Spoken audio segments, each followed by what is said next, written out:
Hey there, you're listening to Not Another TV Podcast. This is episode 6, the week of April 9th, 2023. My name's Drew Koenig.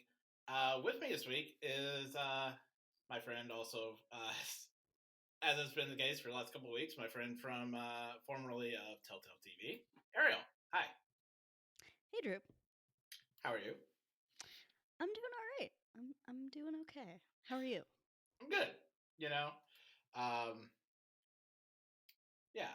Happy Easter to everyone listening if you celebrate or don't, I guess. I guess happy just around. Happy Passover if you, like me, are not eating bread this week and are getting a little cranky about it. Yeah. Hopefully not so cranky that I can't make it through this podcast. Well, that would be bad, but I think we would persevere somehow. So yeah, how's your week been? Yeah, it's been okay.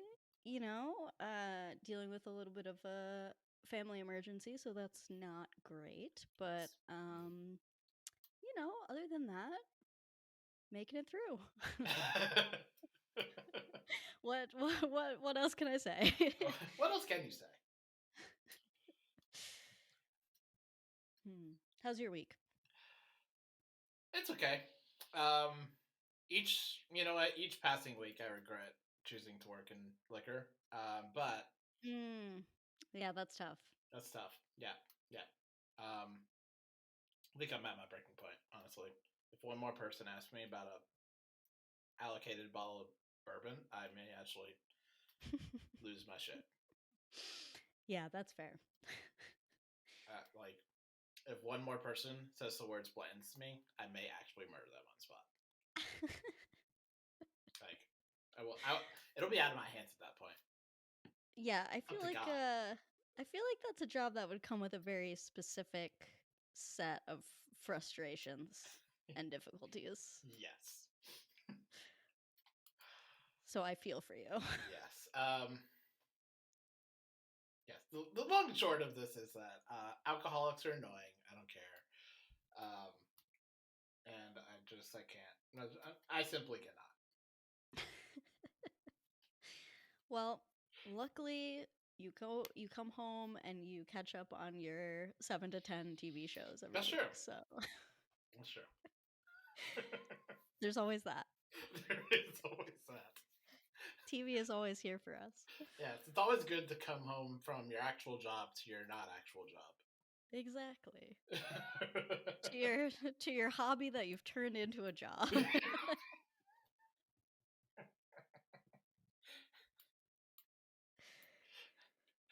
Yeah, you know what? My sister always tells me that she toys around with the idea of taking book reading into some kind of serious venture on TikTok or a blog or a YouTube thing. Yeah. And every time she's like, I just don't want to be, like you that's taken something fun and made it serious. It's a real danger. I feel like that's the reason I haven't been doing a lot of writing and stuff lately, is because at a certain point it starts to drain your enjoyment of it a little bit. But I don't know, talking about stuff is easier than writing about it, so I'm happy to be on the pod. Right. Yeah. Like the way I do this podcast is basically just because the amount of stuff that I would talk about on this podcast are stuff that I would more or less stuff I would already be watching in the first place. Totally. So yeah. It's a little more than I usually watch, but it's not that much. Sure. Yeah. So I'm like, this is fine.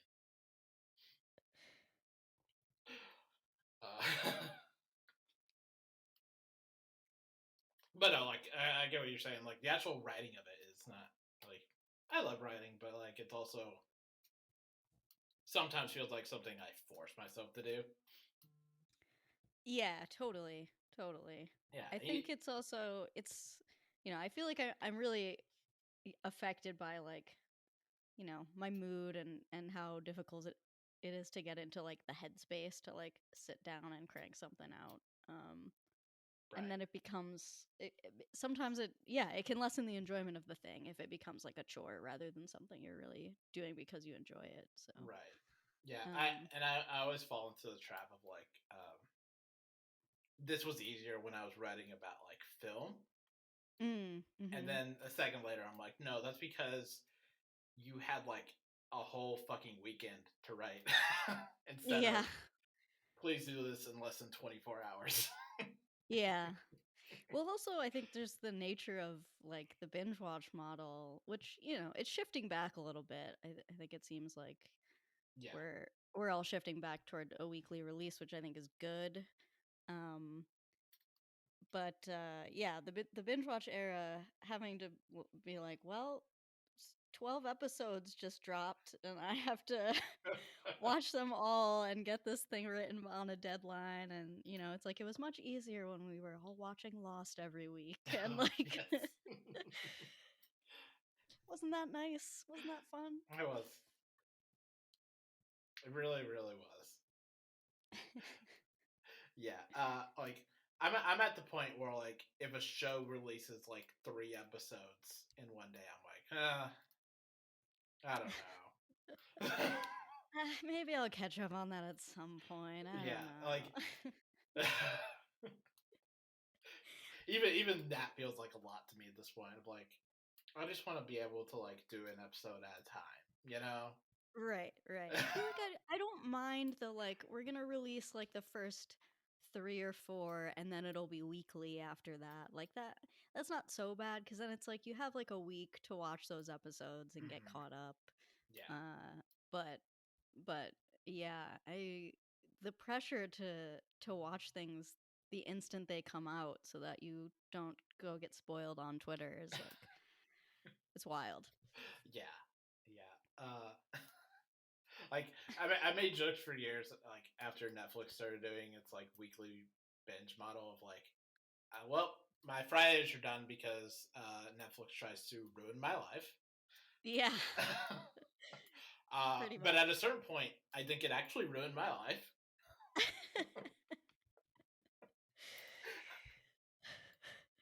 Well, I'm glad it's shifting back for you. Yeah, yeah. Like a little inside baseball, but like even like on this podcast, I won't do more than like one bench show a week, you know, because Sure. physically not possible. No, there literally are not enough hours in the day to to manage that. Yeah. Especially when you have to go to your actual job. Yes. Yes. Oh.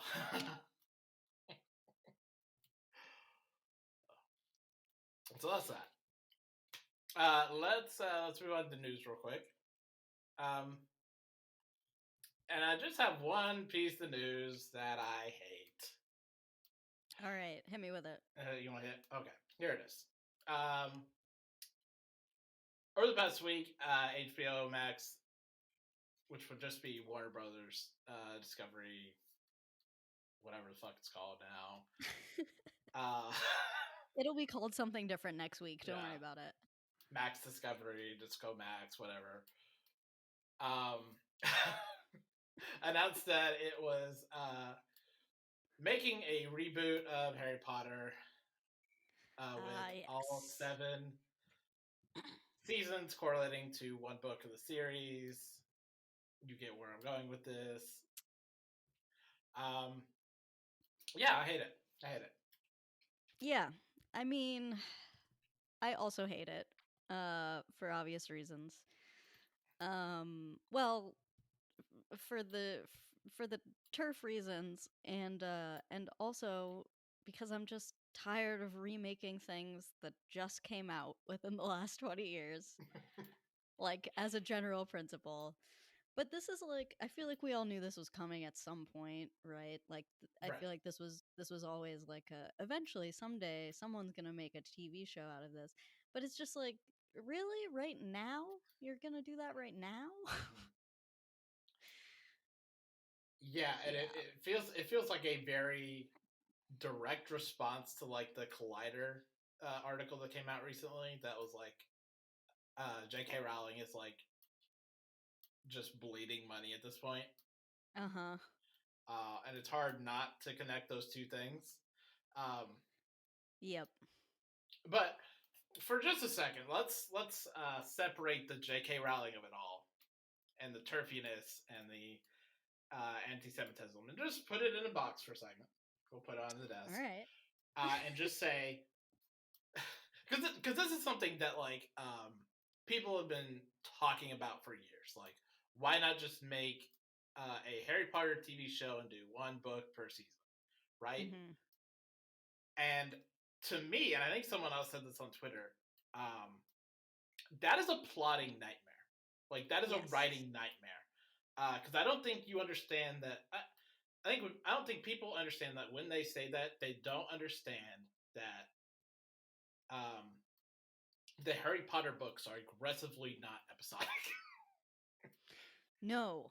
Like if you attempted to plot out what happened and be book accurate, because that is the thing that most that people seem to care most about on a book to TV adaptation level of please put what happened in the book exactly on the screen. If you put exactly on the book to the screen for Harry Potter, that's a nightmare. Yeah. Absolutely. I mean, so it's going to be the exact thing of like, well, it's a 10-hour movie, you know? And it's like, yeah, but they already made a movie They already did a that was like movie. 2.5 hours. Wasn't that enough? And yeah, there's no way to carve out like little short story. I mean, there's a way to carve out short stories within that universe, but not to do it with accuracy to the text that already exists. No, and like you're gonna do what? Have the troll attack in the fourth episode? Like that. It doesn't breed good writing to do that. No, no. Yeah, and you know what else I think is going to be to throw this out there. Another challenge is that when you readapt something that already has such an established aesthetic and so many fans, it's the Lord of the Rings Rings of Power problem. Right. So, that's the problem Amazon had with deciding to do the Rings of Power is like half the battle with that show is just people being like, but it's not as good as Peter Jackson's version. Right. Yeah. So you're gonna get into this thing where it's like you either end up doing so much like trying to make Hogwarts look the same or like whatever, trying to like line it up with the version that people have nostalgia for, to the point where it's like there's nothing creatively interesting about it. You're not doing anything new. Or you try to do something new and then everyone's just comparing it to the movies and being like, I don't like this as much or like whatever. There's really no way to like do that well. Mm-hmm. Yeah. I don't know. Yeah. Well, I don't like it. I don't like it, Drew. no. Yeah. I agree. I agree. And it's also like, what do you do with that? Like, what do you show people that isn't different? Like, it's the same argument I had with people when they said that like they should make a Game of Thrones spinoff surrounding like Robert's Rebellion. And it's like, what are you Mm-hmm. gonna show people that we don't already know and we haven't already seen, and we don't have like explicit knowledge over? Right. Right. Yeah. Um, like, there's only so much you can do with that. And then to take the box back and put it on, put it in front of us, J.K. Rowling is a God. turf. J.K. Rowling sucks. Like, Yeah, I think I it's hard to know how much the average person who is not very online knows about J.K. Rowling's rhetoric over the last couple of years. right. It's hard to know how much people who do know about it like boycotting would actually affect the overall viewership for that show. I don't know. But that's a choice. That's a whole choice It's yep. on HBO's part. It's not like the Fantastic Beasts movies where like people are like clamoring for more of that. You know what I mean? No, no. I don't know. It's a mess. I hate it. It's just the entire industry of just like mining existing intellectual property and just redoing things. It's like tell a new story. Tell a new story and then I dare you not to cancel it after 1 or 2 seasons. An impossible challenge. Well, it won't have any queer people, so it won't have that problem. Oh, well, I don't know. Dumbledore might be like rollerblading around Hogwarts in like a rainbow unitard or something. I don't know. And then they'll be like, "Look, it's fine. There's a gay person, so it like doesn't matter if Hermione starts a club about, like who real women are and starts an investigation in the dormitory or something. I don't know."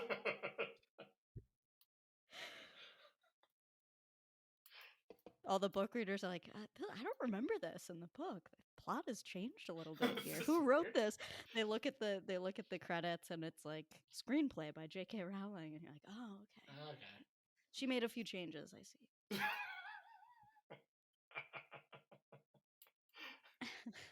Yeah, and it is notable to where it is worth noting that J.K. Rowling is heavily involved, although not the showrunner. Sure, and I'm sure most importantly to J.K. Rowling will be significantly financially involved as Yes. the benefactor of, uh, selling the rights, etc. Yeah.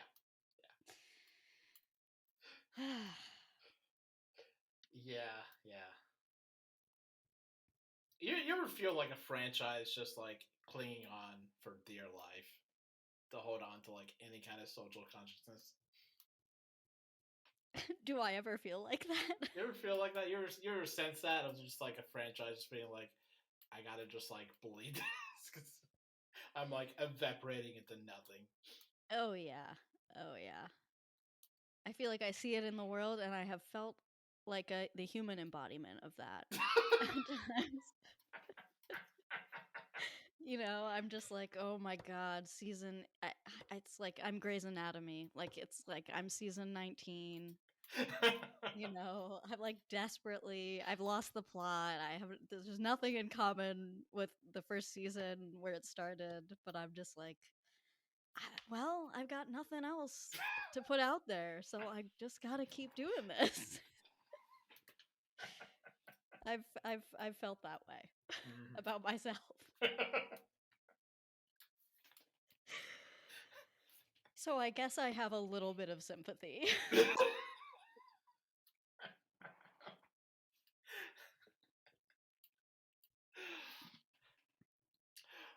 Well, let's move on. We're gonna do the goat now. So the goat is a weekly segment that I do with a guest, where we pick a television episode or a character and pit them against each other, and then one will be the goat, and decided on Twitter and TikTok. Last week, I nominated Jane Villanueva from Jane's a Virgin, and last week's guest Janelle nominated Vita, season 2, episode 3. And without getting into the weeds of this, because it was a blowout, Jane won by like I don't want to underplay this. Like it was by a dramatic amount. That doesn't shock me. Yeah, TikTok went real wild for this one. But yeah, so like even you know what, there's some polls that like even I'm surprised by. This was one. Hmm. So I'm gonna go first this week in the goat submission, and this week in honor of Lucky Hank, which we're gonna talk about later on in the episode, uh, which stars Bob Odenkirk, uh, got me to thinking about the most previous Bob Odenkirk show, Better Call Saul. Hmm. And its standout, amazing character, Kim Wexler, played by Rhea Seahorn. Who is just a fucking standout, like from beginning to end. Um, Beginning with like her smoking a cigarette in the parking garage to her ending smoking a cigarette with Bob Odenkirk. Like just from beginning to end, just amazing. Um, Kim Wexler is a attorney that for most of the show is romantically linked with Bob Odenkirk's Saul Goodman or Jimmy or whatever word you have to describe his character. Um, and just the level of complexity that Seahorn plays into Kim Wexler throughout the series, both being on the side of wanting to be on the side of good and kind of being brought over to a more darker side, and then kind of and constantly like having that kind of back and forth of deciding exactly what kind of lawyer and what kind of person she wants to be and how best like she helps people versus like some of the darker impulses to like just do what she wants. Yeah, she's an outstanding, fantastic character. She speaks for herself, honestly. Yeah. That's Kim Nice. Wexler. Ariel? Nice. Uh, well, I hate to call it early, but I think you might win this poll this week. However, I stand by my pick. Um, I am going with *Halt and Catch Fire*, season 4, episode 2, *Signal to Noise*. Um, so for those of you who don't know about *Halt and Catch Fire*, which is most of the world, it's a terrific show that was on AMC 2013 to 2017. Starred fantastic cast. Starred Lee Pace, Mackenzie Davis, Carrie Boucher, and Scoot McNairy. Um, and so the episode "Signal to Noise," yeah, second episode of the 4th season. There was like a time jump between the end of the 3rd season and the start of the 4th. So the characters have kind of been apart, been separated for a while. Um, it's the episode is set in, gosh, let's see, I think it's the early '90s at this point. The show is about sort of the computer revelation of the '80s and '90s. Um, but the reason I love this episode so much is that most of it is comprised of this one endless phone call um, between Mackenzie Davis's character Cameron and Lee Pace's character Joe. Um, and it's sort of they're in their separate living spaces um, on this phone call, and it sort of ranges. They're talking about everything from like pop culture stuff, like they're summarizing the plot of like The Fresh Prince of Bel Air, like they're they get really deep into like meaning of life stuff. At one point, Joe is like reading from a John Updike book. Um, but I really love the episode because um, of the sort of the taking a step back from all the computer stuff that they're involved in and going to just old analog telephones as the sort of most basic way that people connect with each other. The show has all of these kind of like computer related metaphors for like why we create things and like what emotions drive that, whether it's like antivirus software or um, the first like online gaming networks and stuff. um, but there's something about the simplicity and the sort of nostalgia of like you could just call someone on the phone and then just not hang up. You fall asleep on the phone with them and you just keep talking. And then the other reason I love the episode is just the direction and the cinematography are incredible. It was directed by Mira Menon, who's she's done a couple episodes of Glow and For All Mankind and The Walking Dead and some other stuff.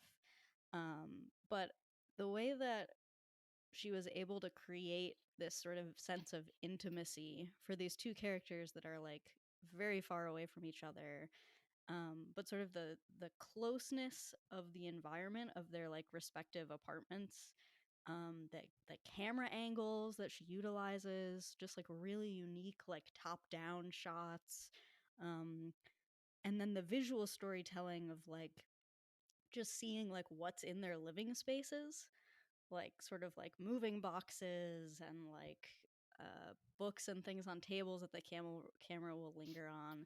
It's just like an incredible amount of storytelling within a very tight, like literally a tight space, but like a tight, 45 minutes of television. So Right. I really love that episode. I really love that show. If you have not watched *Halt and Catch Fire*, it's really outstanding. I would definitely recommend it. So that is Kim Wexler from Better Call Saul going up against *Halt and Catch Fire*, season 4, episode 2.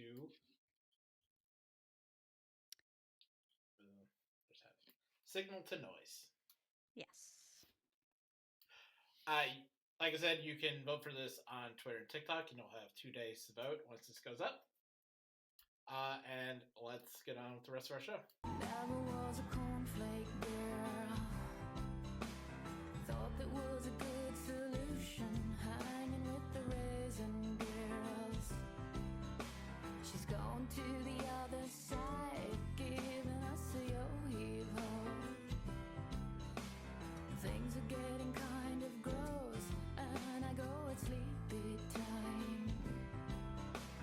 This is not really, this is not really happening. So our first episode for this week is The Owl House, season 3, episode 3, Watching and Dreaming. And this was the series finale for the Dana Terrace-led animated show on Disney XD. I think it's Disney XD or it might just be regular Disney. We can just say Disney overall. And what I would say about this is that it's because the Owl House was notably and famously cut short, was canceled. Shocker. Yeah, shocker. That never happens. Was cut short last year, I think, or year before, during its second season. Was announced that season 3 would have a truncated 3-episode but supersized episodes final season, and this was kind of the culmination of that. And as a result, it notably doesn't have enough time to breathe. Like they stick as much as they can into this hour-long final episode, but like it needs so much. It needed so much more. Like they did as well as you could do, knowing that you only had 3 episodes to cram as much as you can into these 3 episodes, and especially into this final episode. So it's like it's a little rushed, it's imperfect, it's kind of unbalanced at times, and like some character arcs are kind of haphazard.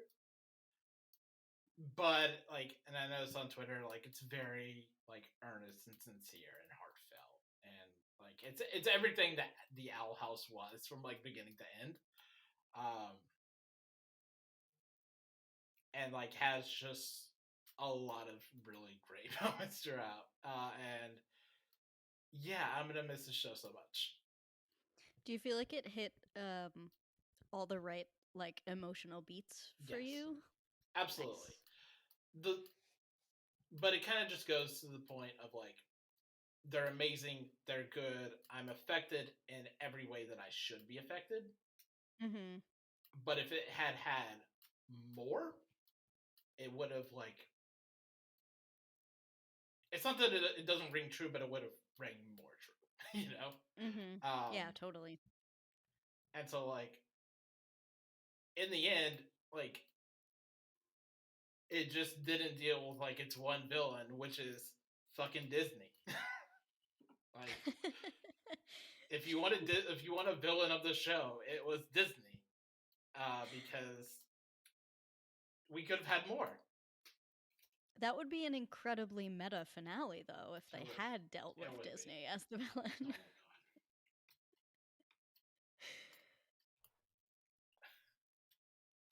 But yeah, like so many notes are hit. Like it's doing so much. It's hard to at least not admire it. uh, but yeah, I'm gonna miss the show so much. You know what? As a one final thing, I don't think that like the release of these episodes has helped it because Mm. um the first episode of season 3 came out back in October, I think. Um, and like that's kind of a common thing with like um, animated television, especially like children's animated television, of Mhm. like so much time being spent like between episodes of like um, you know, like I remember back during like Steven Universe of like there'd be so much time in between like hiatuses, Right.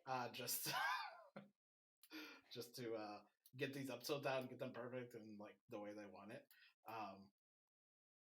But yeah, like the first episode came out October 15th. The second episode came out January 21st.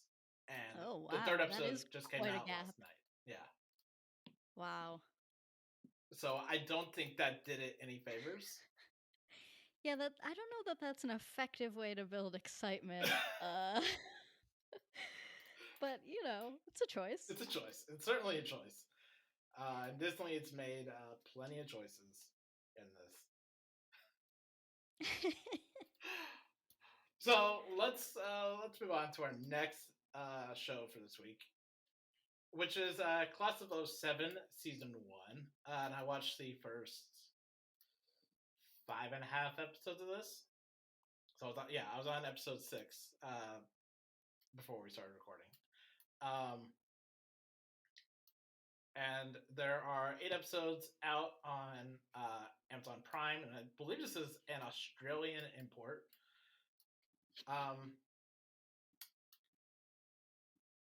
And this is about um, a 10-year high school reunion uh, that while they're having their reunion at the high school, and they're at like one of the highest points of Australia, there is a massive flood that happens, and it's basically like an apocalypse that strands them there at the school. Oh Um, no. and This they is the all have. first time hearing about this show, to be honest. It's delightful. They all have to survive together. It's very, uh, you know, the Wilds or Yellowjackets. It's a much Okay. less dark and severe Yellowjackets. Like Okay. it borrows much more like the humor of the Wilds. If the Wilds was a bunch of chaotic lunatics, Which, in a way, they they were, but were, which really says something about the, the characters on Classical 7. Although, but this is one thing I started thinking about earlier. If it's a Class of '07 and they're having a 10-year reunion, that means this is taking place in 2017, and that feels like a choice to me. It's not clear to me why that's a choice. But it feels like it.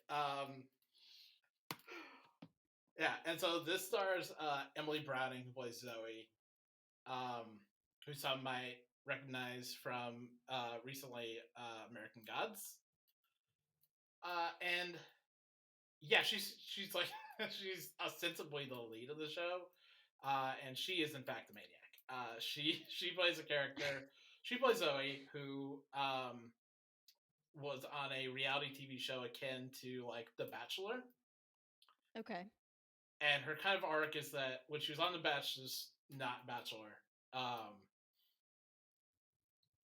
the guy, the Bachelor of the show, publicly doesn't pick her on camera, and she kind of loses her shit, wrecks the entire place, and then gets shat on by a bird. Classic. Yeah, I mean, bird poops in her mouth. It's happened to all of us. Yes, on live television. We've all been publicly rejected on live television and then shat on. It's very relatable. It's very relatable. Yeah, and Emily Browning is kind of this delightful like blend of not straight man, not quite Agent of Chaos, but somewhere in the middle. And she has like this season-long tension with her former best friend at the school, who definitely aren't gay. How dare you even suggest that? There's definitely no homoerotic tension going on there. No chemistry, none. None. Who spends the entire season trying to figure out why her aforementioned best friend suddenly quit the school and refused to speak to her anymore. She's played by Megan Smart. But the kind of standout of the season is Caitlin Stacey, who plays the character Saskia, who is the quintessential like mean girl bully, who starts the season back at the reunion not in that place of like bullying and mean girlness, and is kind of dragged into taking charge and just becomes a monster. Just becomes a tyrant over the course of the episodes.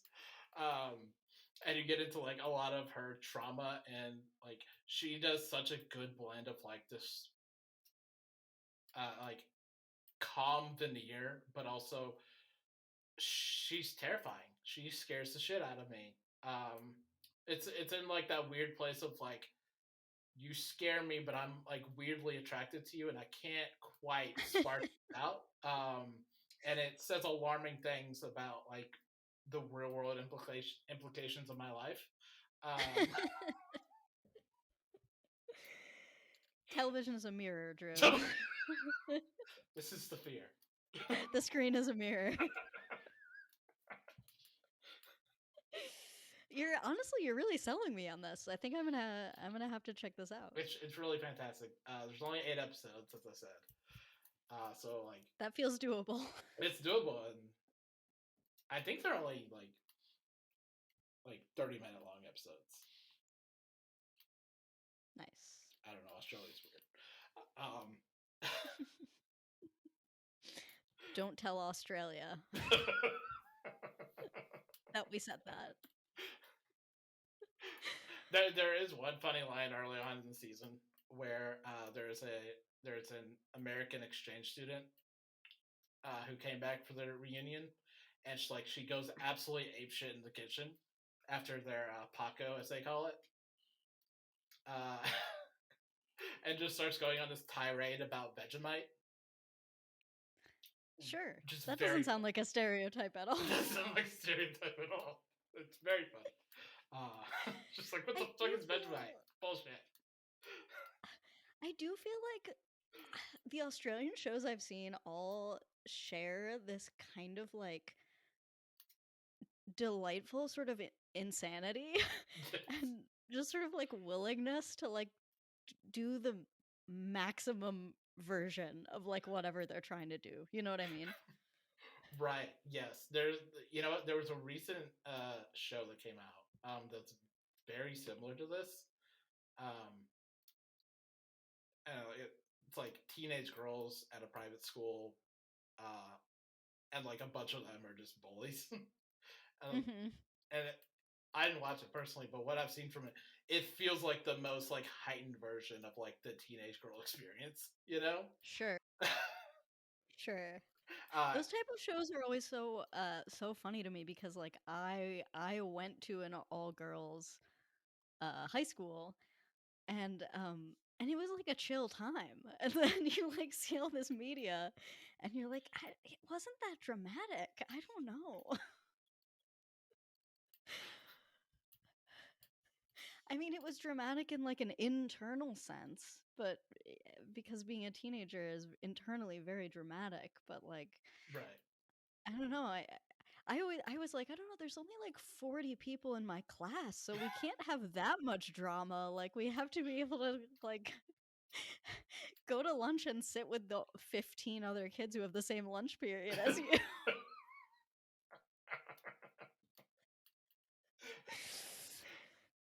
But that being said, I do love wacky media about being a teenage girl. So Yeah. Yeah. I enjoy it. You know what? I have two younger sisters. One's 4 years younger than me, and the other's 12 years younger. And so I enjoy these shows in the same sense that I enjoyed watching my sisters grow up. I have mhm. no personal involvement in this, but it feels very chaotic to me. Yeah, that's a very older brother thing to say. Older sibling thing to say. Yeah,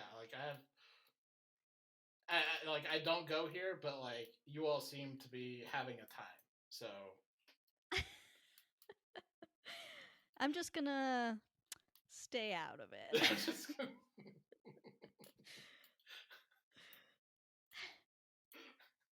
yeah. After years of these conversations, the most I'll ever get was, "Wait a minute, who was that?" But that's not. No, that's a different person. Got it.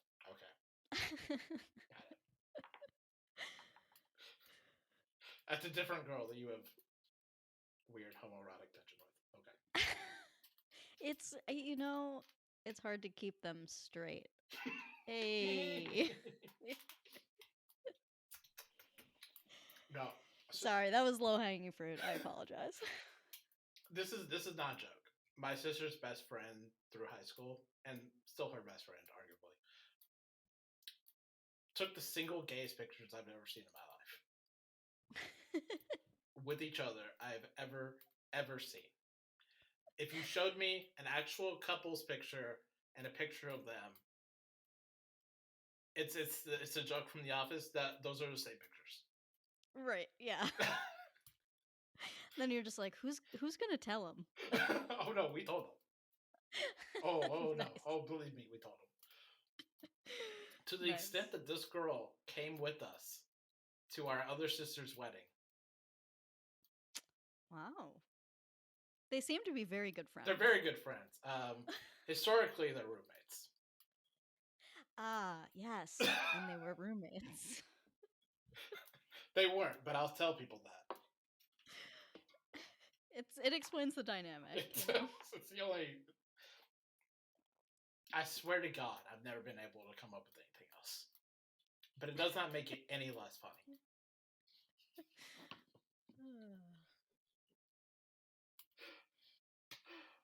So let's move on to our next show in a completely different direction, which is Lucky Hank Season 1, Episode 1, entitled Pilot. And this is on Amazon, not Amazon, AMC. And this is the new Bob Odenkirk show. And I've seen a lot of praise for it online. It's fine. Bob Odenkirk is very good because he's always good. But like beyond that, so this is about Bob Odenkirk is the head of the English department at some college, made up college, and he says something wildly insensitive to a teacher, to another student, and he gets in trouble for it, and like that's a lot of the tension in the first episode. And it's like, oh, he's being canceled for it. It's like that's such a boring. That's the most boring take. This is the most boring place we could start from. That feels very like very of the moment concept for a show. Yeah, yeah. It's like, what is this? The consequences of my own actions? How dare you?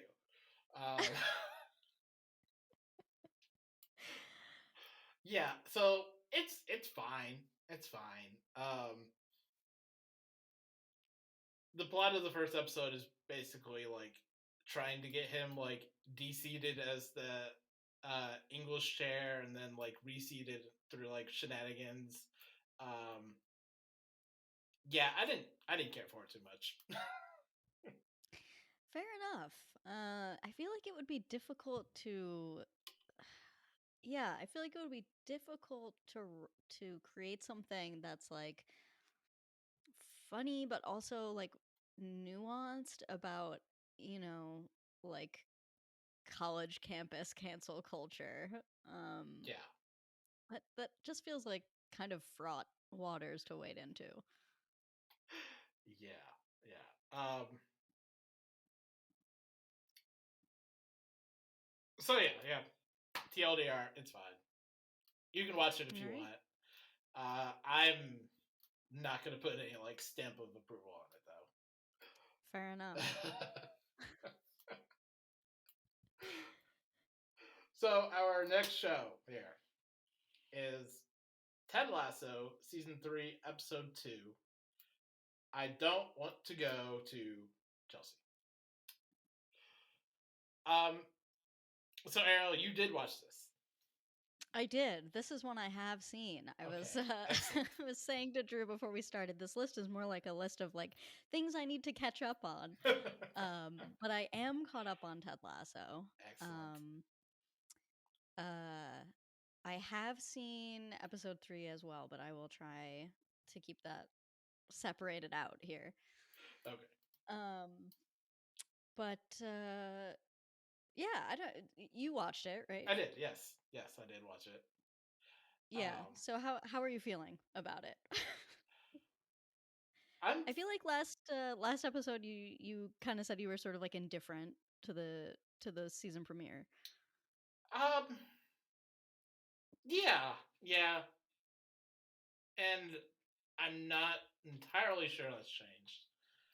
Mhm. There's nothing wrong. Like I keep on saying, there's nothing wrong with Ted Lasso. It's a very funny show. It's a very good show. Sometimes my feelings towards it are slightly agnostic. Yeah, no, I've been feeling very similarly. Like I enjoy the show.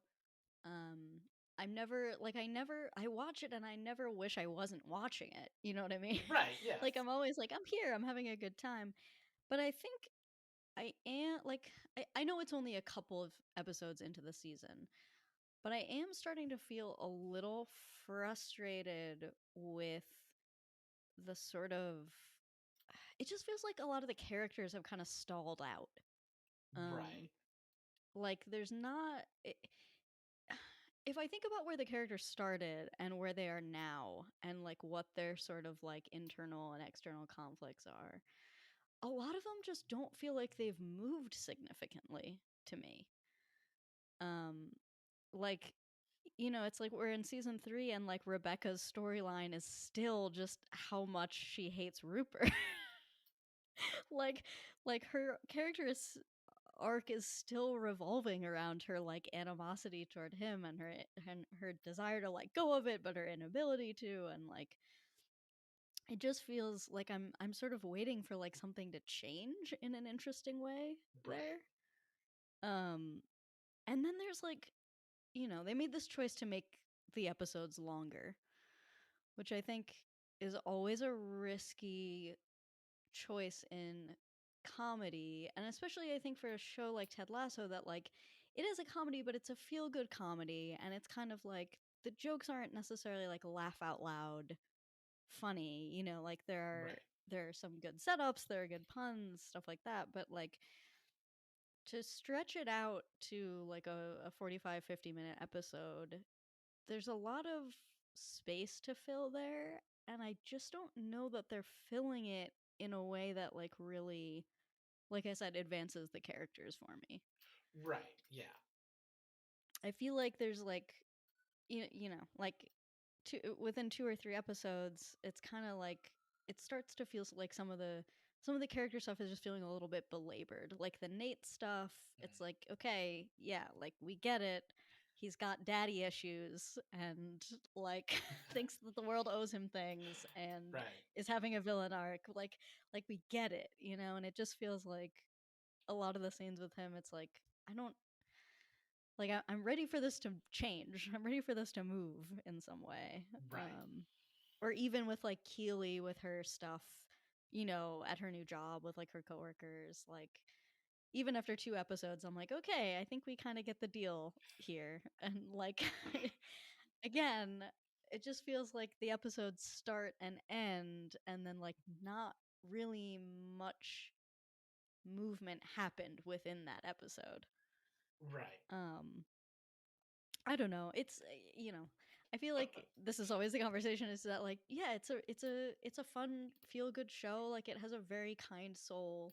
Like it's really nice, but I also just wish it was doing a little bit more. Right. Yeah. Yeah. And like, there's a lot of good stuff in Chelsea. Like, there's, like, everyone reacting to Roy and Keely's breakup, or like Yeah. Coach's shrieks. Like, that's all good. Like, Uh-huh. Zava being a weirdo. Like, just, yeah, yeah. Like, it's all good. It's all good. Yeah. But like you're saying, it doesn't feel like it's building thing, or not that it's not building to anything, but it's like there's not any momentum happening here. Yeah, like it's just relying a lot on its charm, I think. Right. And like relying a lot on like yeah, like anything concerning Roy having feelings is like gonna be like funny and great because like it's Roy, you know, and like uh but at the end of the day I'm kind of like but I do want to feel like, you know, something's happening. Right. Yeah. Yeah. It almost feels like a weird it almost feels like a kind of throwback sitcom where it's sort of just like the status quo is just kind of like reset at the end of episode, except that it's not trying to be that. So like that's not necessarily a good thing. Yeah. So Yeah. yeah, I don't know. That's where I'm at with Ted Lasso. Like I enjoy it. I'll obviously keep enjoying it through Mm. the rest of this season.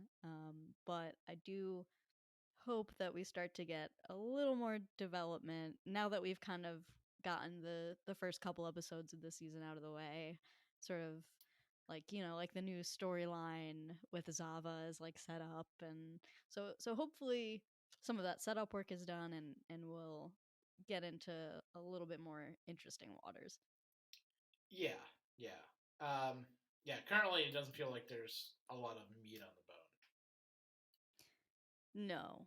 Um, I mean, I think most of the meat on the bone is supposed to be coming with the Ted Nate relationship, right. which obviously there's a lot of potential there, um, and that was an interesting dynamic in season 2. Hmm. Um, but again, I just feel like it's getting a little bit belabored at this point. Right. Yeah. Well, um, for the show, Lizzie's gonna be on the episode next week, so she'll yell at me about this. So we can move All right, sounds on. good. I will be sufficiently cut asunder. So our next episode is The Mandalorian, season 3, episode 6, chapter 22, Guns for Hire. Um,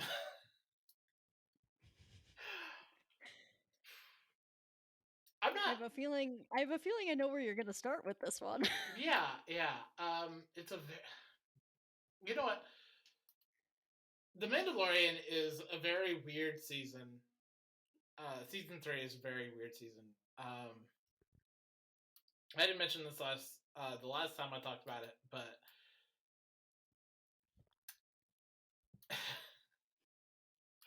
this is a weird season that trying to think about how to go about this. It has ultimately been proven a mistake that the cliffhanger from last season was resolved in an entirely different show, Mm-hmm. and then we had to just pick up like business as usual.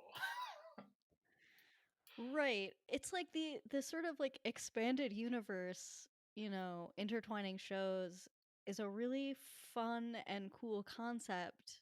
Um for obviously Star Wars has very passionate fans who are like, like it's fun to have all like different lore and stuff to dig into, but also when you build up stakes and characters on a show, ideally that will pay off on that show and not Yeah, on a different show.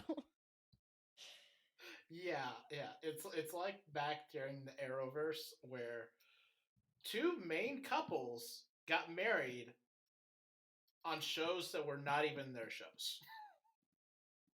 Yeah, classic. Classic. Um, yeah, like that's a bad idea. And like the because this season's so fucking weird. I don't even know what the arc of the season now is. It has changed from the Mandalorian being about Din Djarin to now being about all Mandalorians, which is like Mhm. a choice. Like I got used to the Mandalorian being about Mando and Grogu on their weekly adventures. You know, oh no, Mhm. Grogu's gonna try to eat a baby frog's babies. Oh no. um, and now like there's so much focus on Mandalorians at large, and you could tell interesting like mythos-based Mandalorian stories,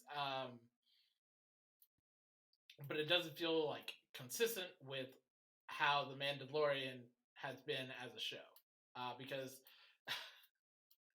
I think I said this last time we talked about it, but like every time that like the Mandalorian sees like actual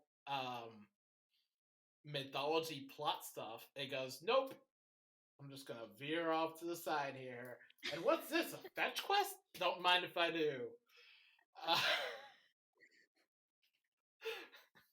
so it's weird that now we're at the place of like, no, no, please, let's do the weird um, Mandalorian stuff. And not only that, but doubling down on please always keep your helmet on. Yeah, I mean, yeah, like you said, the initial appeal of the show was the sort of like narrative closeness of it, in that like everyone knows how massive the Star Wars universe is, but what felt interesting about the Mandalorian was just sort of like, let's have a little episode of the week adventure, and like and and yeah, I think the more you start trying to add in bigger picture stuff, it can become less focused. Right. Yeah. Yeah, because like there's almost like a throwback quality to the Mandalorian, and like seasons one and Mhm. two of like, um, guy on the road helps the people. Like an episode of like Yeah, '80s. Poker Face. Well, yeah, Poker Face. The Mandalorian and Poker Face share Yeah, some DNA. but of like '80s shows of like MacGyver or the Incredible Hulk of like, now we are here, Mhm. now we will do a thing, um, Absolutely, and then the end of the absolutely. episode we're gone, we're off to do a new thing, and Right. Or as we were talking about earlier, a Xena warrior princess. Yes, yeah. But now we're kind of like more contained in the even this episode where it is like a new place. It's still like big mythos stuff. Like Right. even when this is a very fun Law and Order riff. Like Law and Order CSI kind of riff. Like it's fun. And is more akin to like previous like seasons of The Mandalorian. Mm-hmm. The here's the weirdest thing to me is that before Grogu felt like a really integral part of everything that's happening. And now if you removed him from the show, I don't think you have a different show. You know? Yeah. So it's in like it's in a weird place. I don't know. I like Bo-Katan Kryze and Katie Sackhoff as she plays her. The wig is still bad.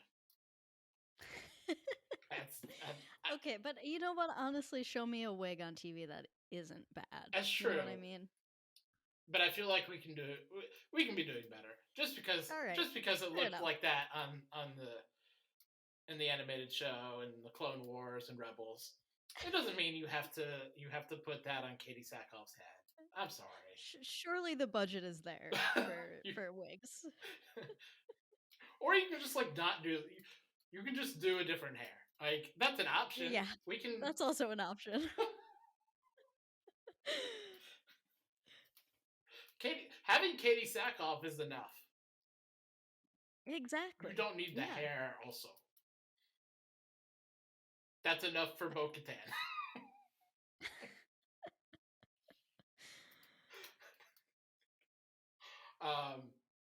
That also has to be noted. Jack Black and Lizzo are a very fun bit of stunt casting. And also Christopher Lloyd. Christopher Lloyd, Three American Treasures. Amazing.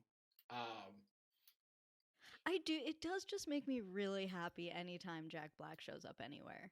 Yeah, I was really happy. For a second, I was like, because there's a scene where they're coming into this great big grand hall, and you see like Jack Black and Lizzo at the end, and you can't. It's like kind of blurry, and I was like, is that Jack Black? And the second later, I was like, that is fucking Jack Black. This is amazing. Right, like that's the kind of like buzzy stunt casting that like I won't get mad about. Like where it's like a transparent like, boy, we could really use a cameo to create some buzz around an episode here. And like Jack Black is the kind of choice that I won't be mad at in that situation. But also Grogu playing like this weird space game bocce ball with Lizzo it's great. What a concept. What a concept. Truly, what a concept.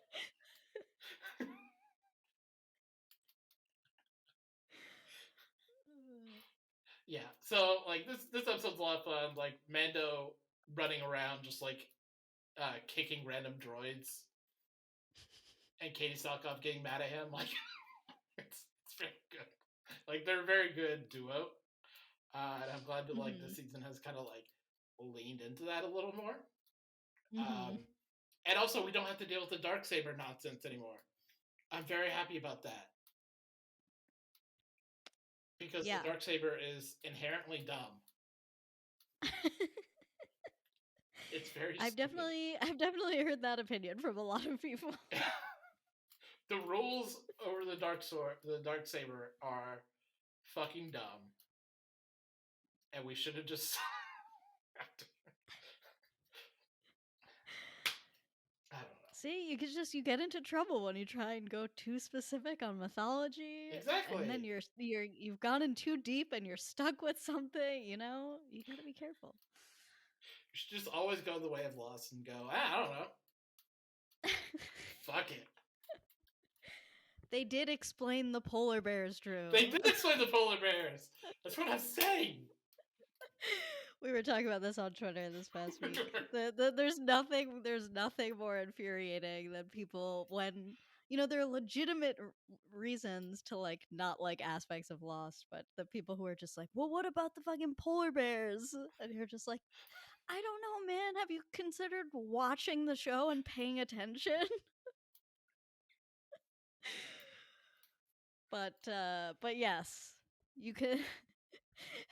There are also times where Lost just shrugs its shoulders and goes, I don't know, just put the plug back in the cork of the island. I don't know. Who knows? What does that mean? I don't know. I don't know. There's an outrigger. Don't talk to me. Don't talk to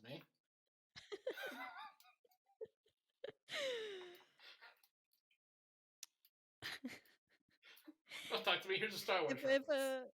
Yeah.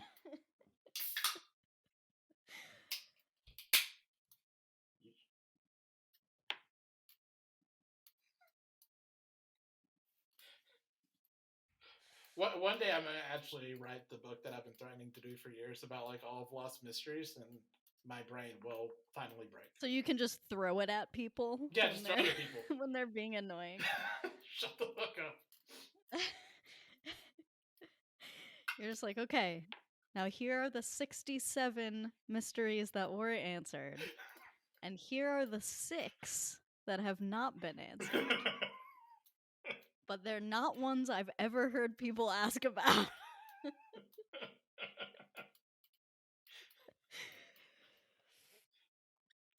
Yeah. That I feel like that's the only Lost book that's left to write. It's like the book for people who won't stop complaining about it. Here's the rebuttal. You say Lost doesn't make any sense. What this book presupposes is that, yes, it does. Yeah. You know what? I also sometimes I'm just like, listen, man, it's fiction. You know? Sometimes you create something that's a little vague just to get you from point A to point B with the characters, because that's what matters.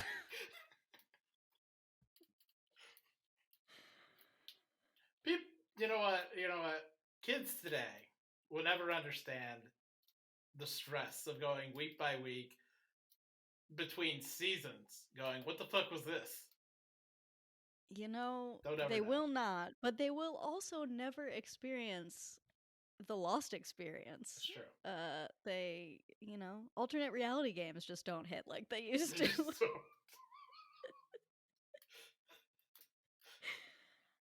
I don't know.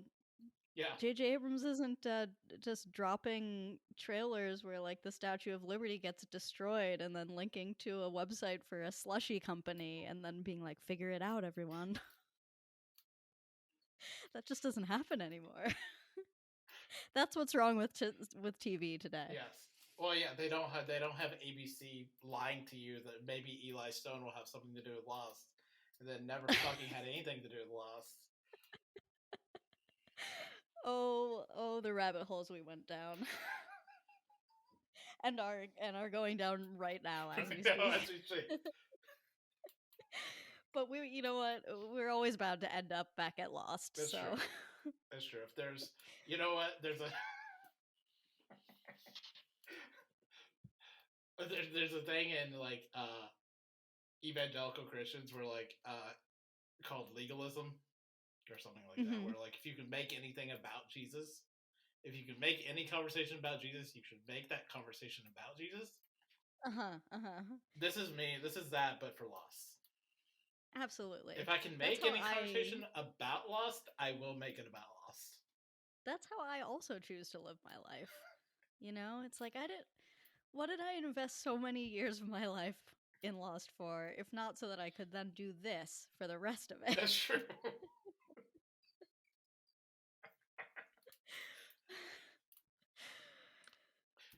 All right. Anyway, do you have anything else to say about The Mandalorian? This edit will probably end far before this.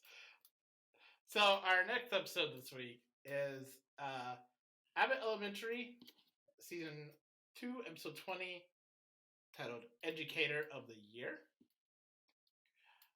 And yeah, I thought this episode was very delightful.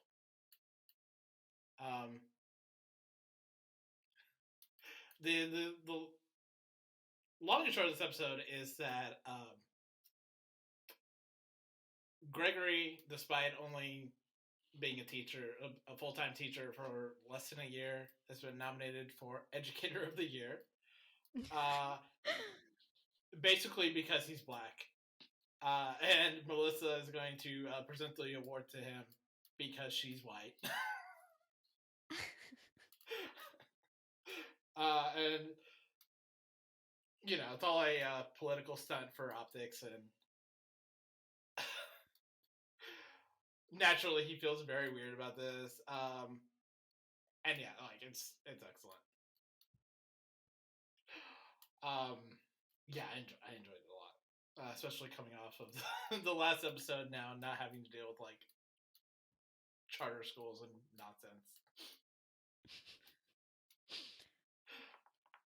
Yeah, Abbott Elementary is another one that I have not yet caught up on, but I don't think I've ever heard anyone really say anything bad about it. No, yeah. So, I think it's a hard show to be critical of.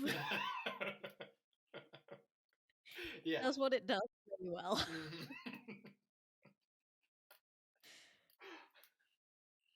Yeah. But there's a good parallel in this episode where Janine is also dealing with a disruptive student. She calls the parent in, and the parent basically calls her the worst teacher that she's ever seen. And it's basically just an episode about doing the best you can, even if it's not the best. It's what you have. Which is a very like essential kind of self-care notion, especially in the realm of teaching, but also just in general of like the thing you do does not have to be like the best thing you do. It just has to be what you have to offer. So yeah, it's delightful. Nice, yes.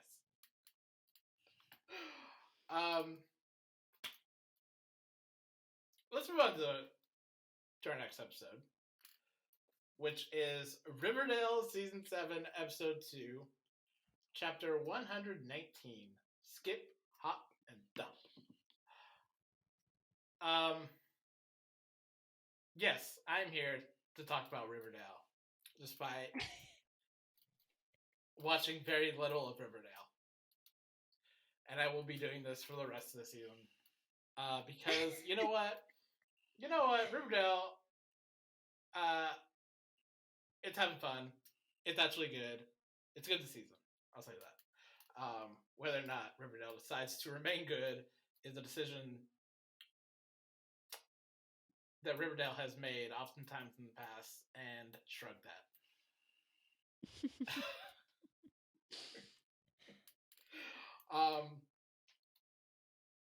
Yeah, you know what? I didn't talk about the first episode of the season. So this the entire thrust of the season is that our cast of characters have been thrown back to the 1950s, and it's a kind of alternate universe take on this iteration of Riverdale, and also a more pure telling of Riverdale in general, in the Archie comics sense. And it's very weird, and it's very CW in a certain sense. The first episode revolved around like a lot of the students kind of dealing with like the murder of Emmett Till, and having like really frank conversations about that, and trying to like get stuff published in the paper and on and just like in any kind of like actual way for people to see and talk about and have an actual conversation about. And the second episode is a lot more like it's very much more of a teen high school show. despite the fact that not a single one of these characters look like they could possibly ever have been in high school for many years. Like we were pushing it in the first couple seasons, aggressively pushing it. But like KJ Appa, in no way, shape, or form looks like he's a teenager. He looks like a full-grown man. I mean, that's been the problem with teen shows since the dawn of time. Yes, You know what I mean? yes. I feel like that's kind of like when you watch Grease and you're like, the guy who plays Sonny looks like he's 55. You know. So, not that I have like a dog in this fight, but to defend Riverdale a little bit. Yeah. Well, it's not so much a knock against Riverdale. Like, I almost feel like it's a joke at this point that none of these people look like they're high schoolers. Like,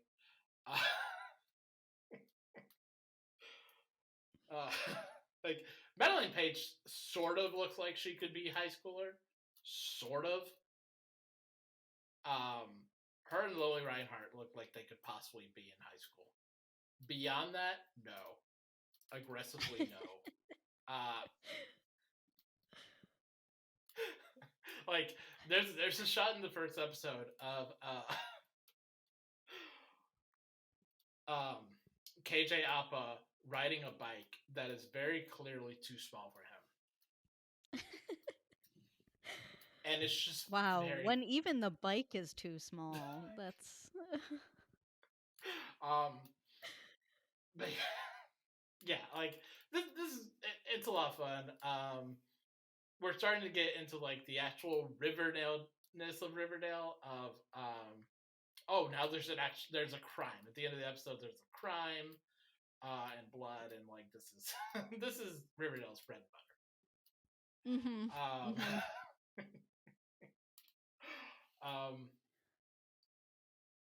But we're starting to get like into the more of the like heteronormativity of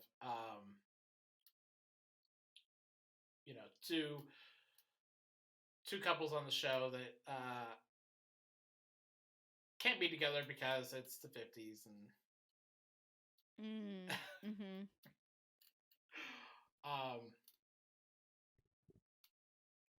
so like you have a lot of fun scenes with like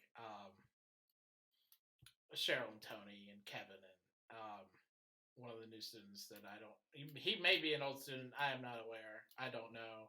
I cannot express how much I don't go here, guys.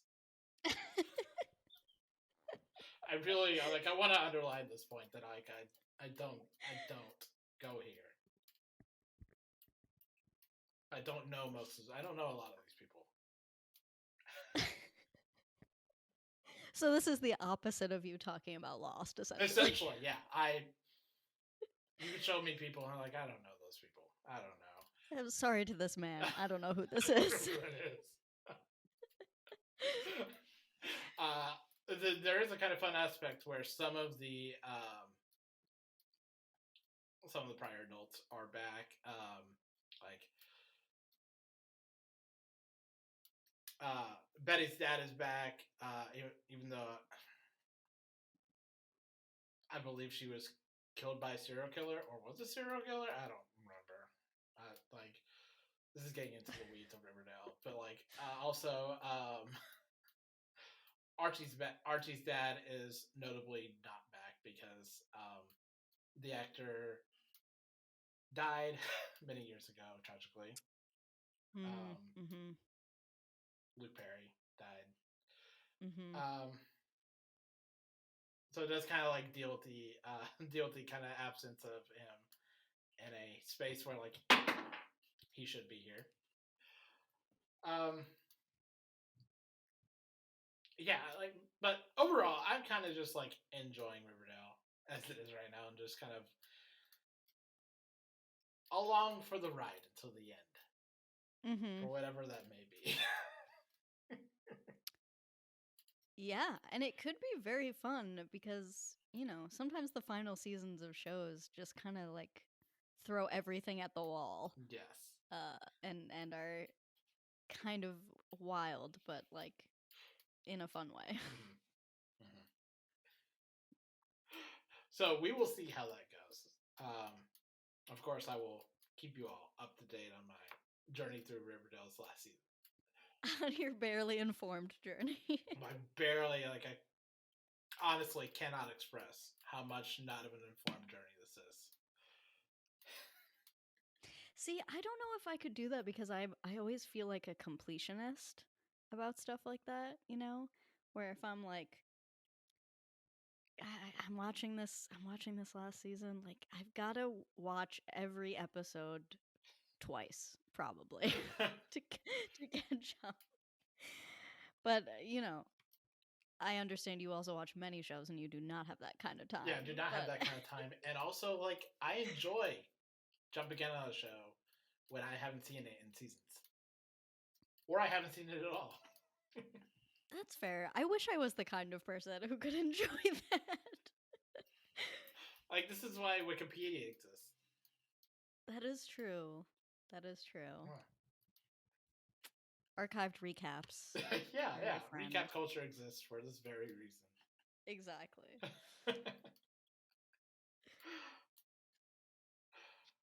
So, for our last episode this week, we have Yellowjackets, season 2. I guess episodes 1 and 2, because I haven't talked about the first episode. And yeah, this show is exceptional. I love it so much. The second episode especially is getting into more of the actual conceit of the show, which is plane crash teenagers that started eating each other. Mm-hmm. And we are making good on that part of on the eating each other part of it. Ooh. Yeah. There's the first episode ends in this really bold way of Shauna eating Jackie's ear. Mm-hmm. And like I saw somebody on TikTok, I think, say this, but it's notable that like the first act of cannibalism isn't as a result of like survival or desperation, but it's like of a different type of desperation where it's just this longing for connection and born out of loneliness.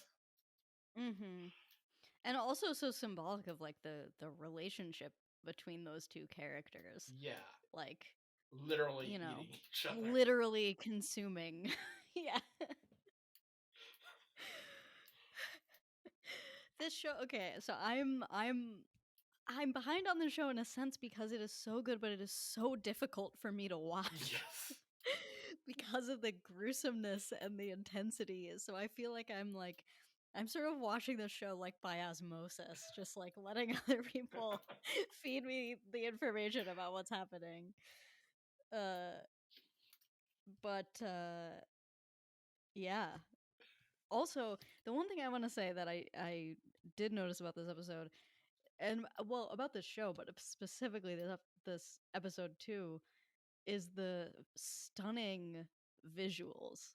Yes. Like that shot of it just sort of like everything sort of turning into like the Bacchanalia scene.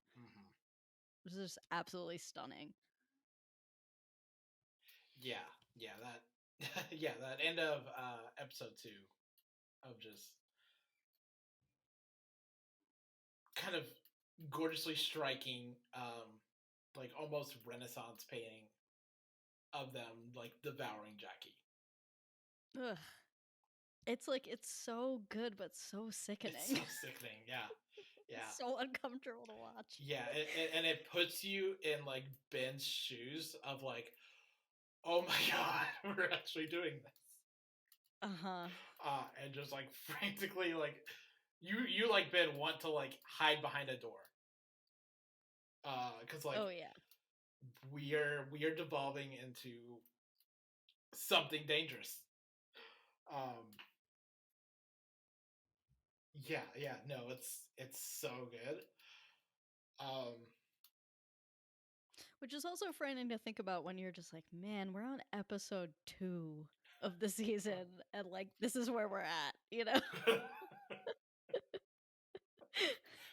It's just like, oh my gosh, where is it gonna go from here? Mhm. Yes, yes. Um, but yeah, just yeah, I can't believe there's a 5-season plan for this because like Wild. wild. We're already at like cannibalism. Yeah. What do you have a standout performance from these first 2 episodes? Oh damn.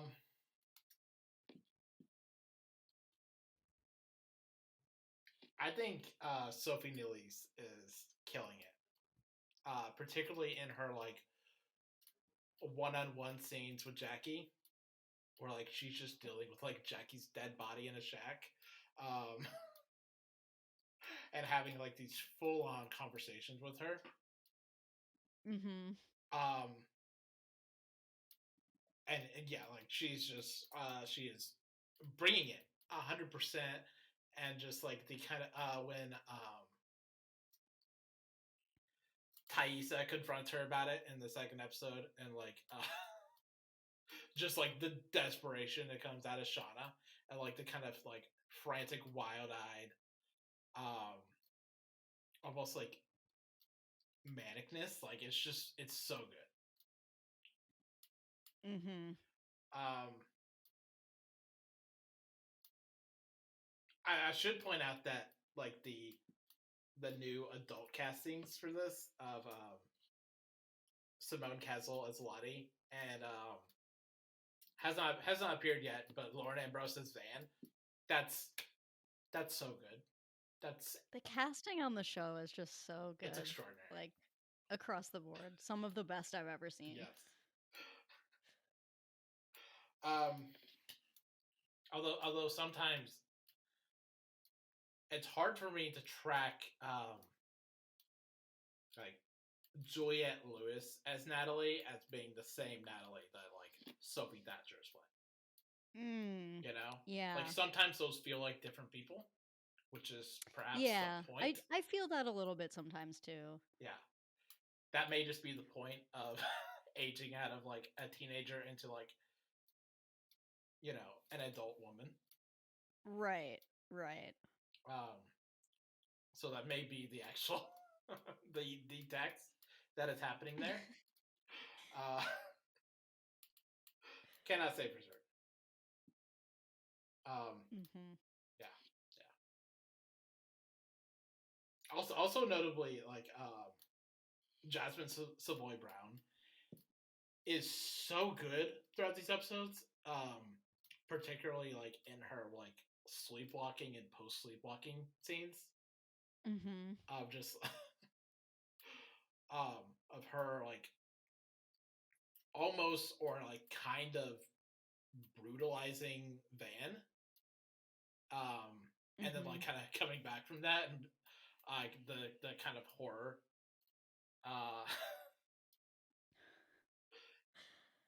Yeah, no, it's extraordinary. Man, what a wild show to be like just imagine imagine what the audition scenes would be for this show. And then you don't even know a fraction of like what you're getting in for. Yeah. But also like how much fun it must be. Yeah, yeah. Also like honorable mention to like Ella Purnell, who is doing a different Jackie than like a live Jackie, but still has like that viciousness. Like still has like that popular teen girl viciousness they like you would recognize Jackie as having. But like it's almost because Jackie's saying the things to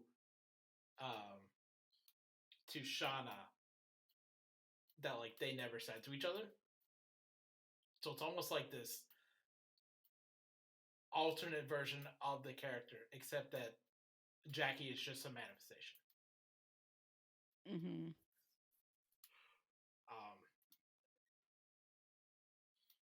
And also, like, Ella Purnell is just amazing. Like, everyone knows, like, anyone who's watched Arcane knows that Ella Purnell is amazing. But for sure, yeah, there's just there's so many good performances across the board here. Yeah, it's so good. I do feel like, yeah, for me, I do feel like the Shauna Jackie relationship kind of is what like anchors it for me. Right. So I'm yeah, and I think those two actresses are just like incredible. Yes. Yes. Yeah. Yeah. Like the Shacky, the Shauna scream at the end of last season, when she finds Jackie's body, like, is haunting. Like, yeah, absolutely. like one of the most effective screams like I've ever seen. Just, oh. I think I had a segment on the Lost Cause pod I did while the Wilds was out, and it was about how the Wilds learned like the right lessons from Lost, that like Yellowjackets also learned, which is the things that made Lost amazing wasn't like the big mythos stuff or like the um, you know what are the numbers, what is the smoke monster. It was, what are the characters doing, what are the characters thinking, what do they feel, what are their backstories, like, right. The actual performances of the actors. Like, that was what made Lost amazing. Right. And we've brought that over and we've learned that same lesson. We're like, it might be interesting about like, the symbols on the island and like the symbols that like Lottie's cult are using. But like, the more interesting question is like, do they eat Shauna's baby or not? Like, yeah. Totally. It's like the mystery stuff is like only interesting so insofar as how it serves the characters, right. and like how they, you know, like, yeah. Yes, absolutely. I was gonna say, I think the Wilds did learn a lot of the right lessons from Lost, but then it also notably learned the wrong lesson from Lost in season 2, which is that just like no one cares about Nikki and Paolo. You know what I mean? Yes. No one cares about this group of boys. So, like, I'm sorry. I should note that like I did this before the second season came out. Yeah. For sure.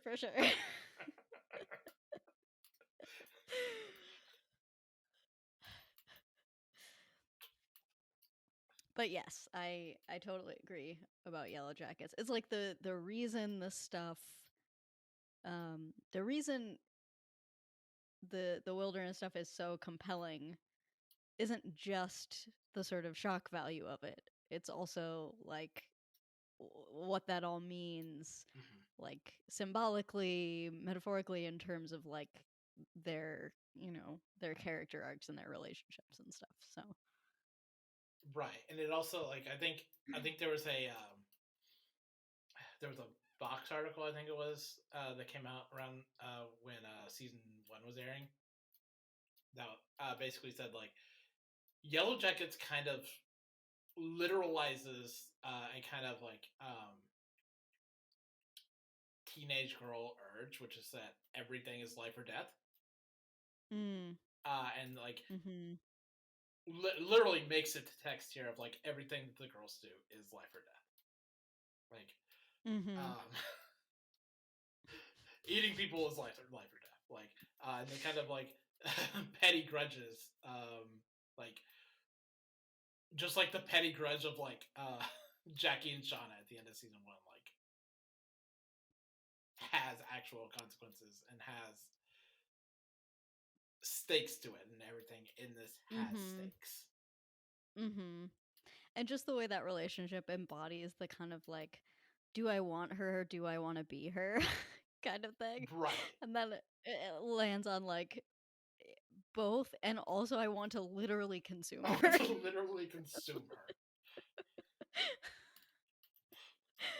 Like the sort of intensity of that. Yeah, absolutely. Is like, yeah, everything feels so intense and life or death when you take those like those kind of heightened emotions from teenagehood and just like maximize them.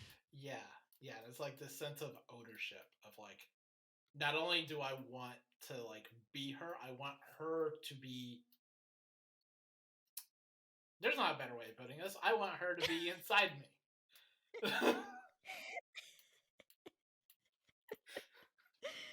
Yes, it's the there's a real merging happening. Yes. In so many ways. Yes. But yeah, it's a wild show. It's extremely good. The performances are incredible. Yes. Yeah. Yeah, and every little thing about Yellowjackets just kind of like pushes it forward. Like I think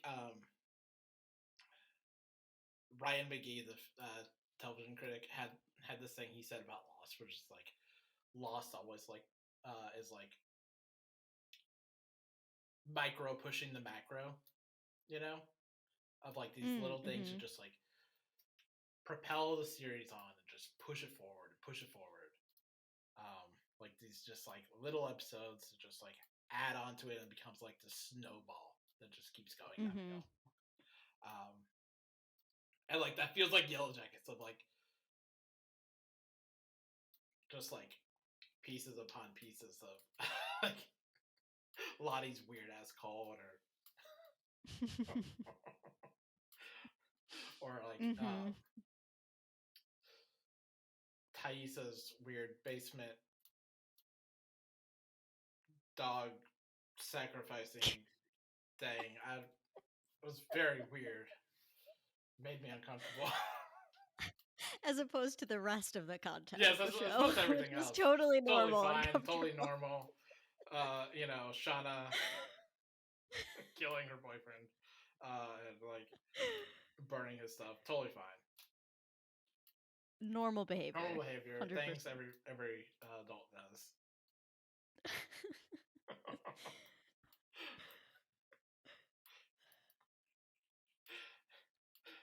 Yeah, and Misty just being her most. It's not chaos and it's not villainy. It's something. It's a real something. It's something, for sure.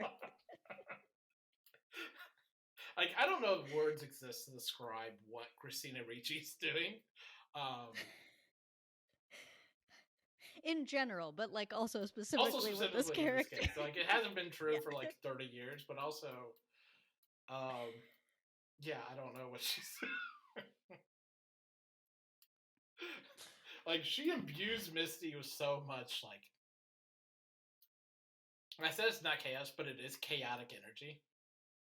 Yeah. Because like Misty knows what she's doing. It's just she shouldn't be doing it. Yeah. Again, uncomfortable to watch in a different way. Yes. Yeah. The spectrum of uncomfortability on the show.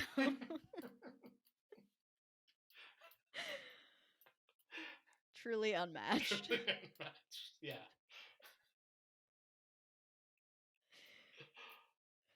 No, I think I remember there was a Pajiba article that came out during the first season, and it was like, and a show that shouldn't, like, on paper shouldn't be this way, it is one of the gayest shows on TV.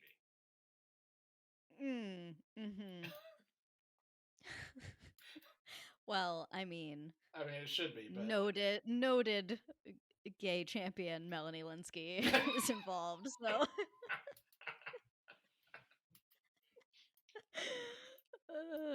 I love that there was like a something she tweeted once where someone was like, "The gays love you, Melanie," and she was like, "Thank you," and then some guy was like, "Yeah, and us heterosexuals love you too," and she was like, "That's less exciting to me, but thank you." that's what's exciting.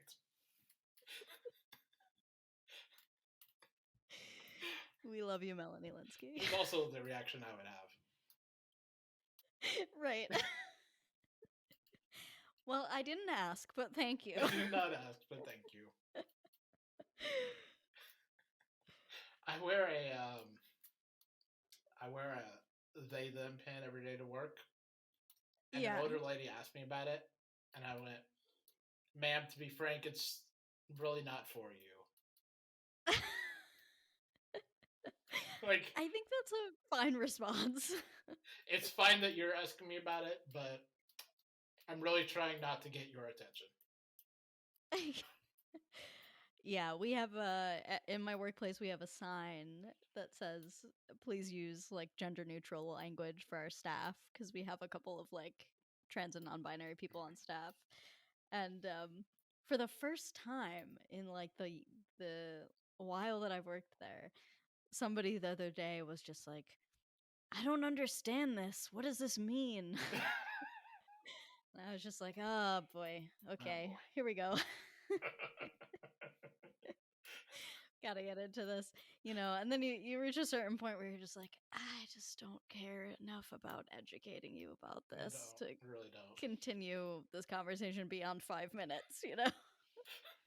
I should just tell people that I'm a big fan of the movie. Yeah, there you go. I did. I went to like food place the other day, and I have on my jean jacket I have a secret Jewish Space Laser Society pin, which is of course a reference to Marjorie Taylor Greene's anti-Semitic. I don't know. We're starting forest fires or something with our secret Jewish space lasers. But the person who was working there was just like, "What does that pin mean? What is that?" And I was just like, "It's my secret Jewish space laser society pin." And they just kind of looked at me with like a sort of blank smile on their face for about 15 seconds and then went, "So is that like a school team?" Yep, that's it. And I was just like, yes. Yep. That's what that is." 100% that.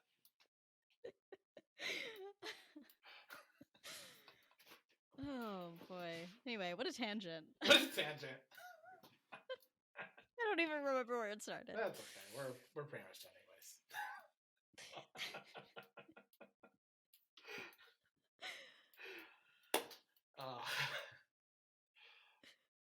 So that is it for this week.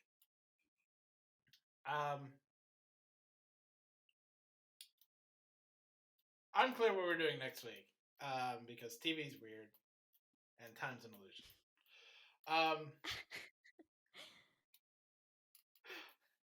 Until next week, you can find me on Twitter at the Drew Koenig, and I'm on TikTok at Drew_Koenig.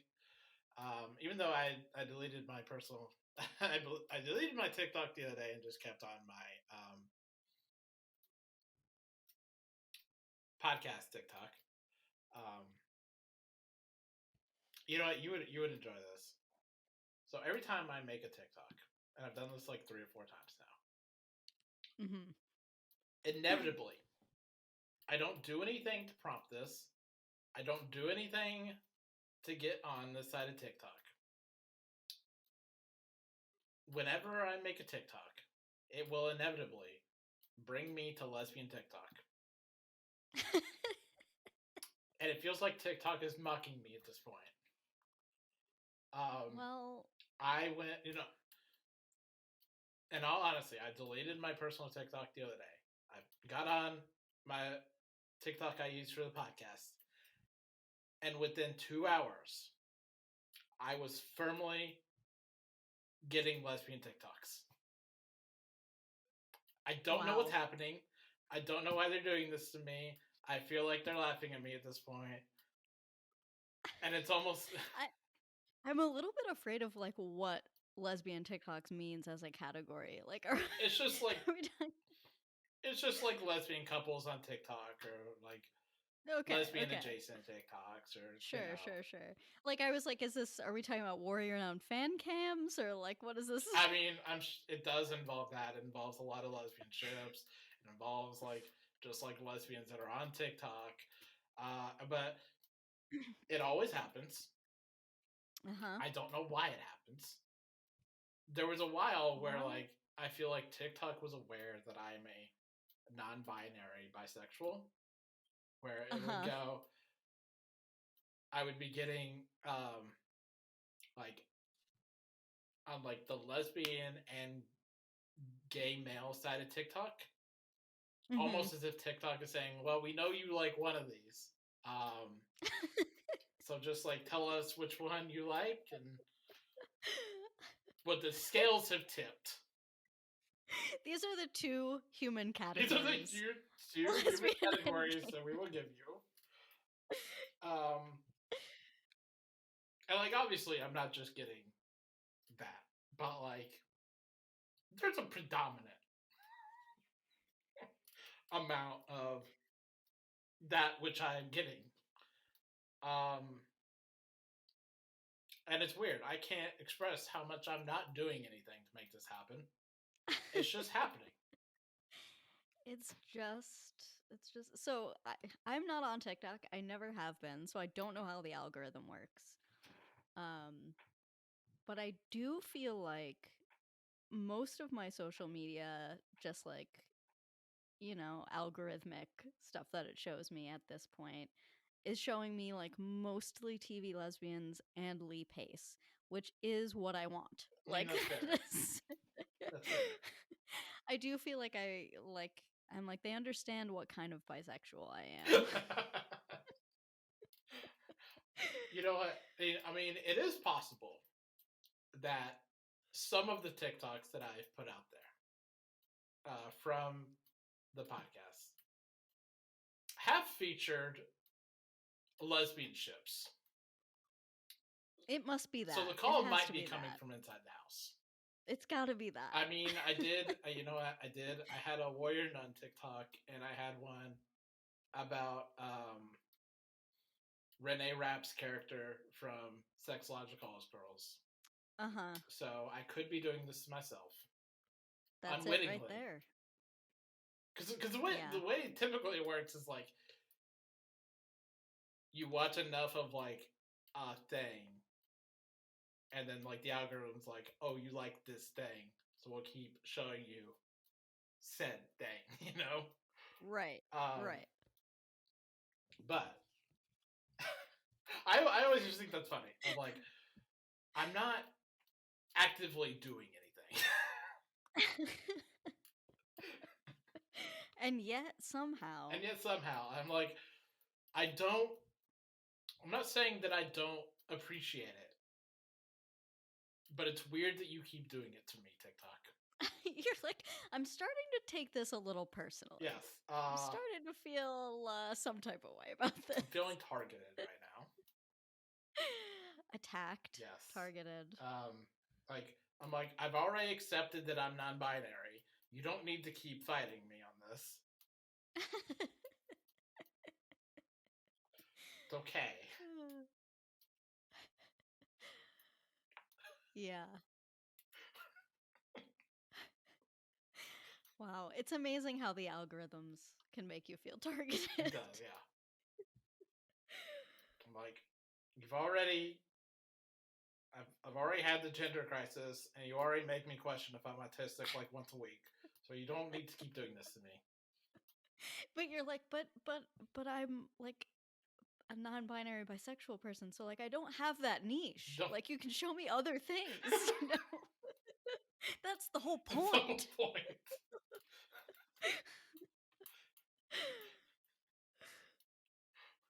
Is my attraction to men begrudging? Yes. That's not the point, TikTok. And you know what? It is for most of us, I think. It's for most of us.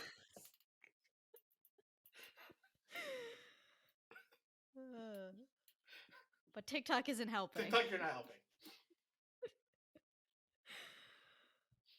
I'm already gonna ask a therapist about autistic. We don't need to make it worse.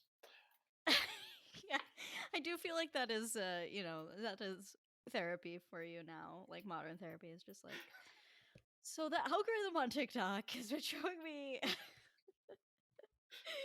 and now I'm having an identity crisis. What can you do about that? Is there medicine I can take, or We need to talk this through.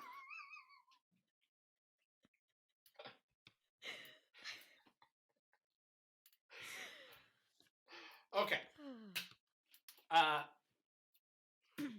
Ariel, where can we find you online? Well, as mentioned, I'm not on a lot of social media, but I am unfortunately still on Twitter. You can find me at Ari Talks TV. I also do have a somewhat dormant but hopefully active again soon WordPress blog, which is also Ari Talks TV. Nice. And you can find the podcast on Twitter at Not Another TV Pod, and on TikTok, same place. You can email us at notanothertvpodcast@gmail.com with any thoughts, comments, questions, listeners, submissions, goat picks that you have. You can find more of our episodes on Apple Podcasts, Google, YouTube, iHeartRadio, Spotify. And be sure to subscribe and leave us a review there, and share us to whoever you feel like. I'm not the boss of you. Until next week, we will see you all around.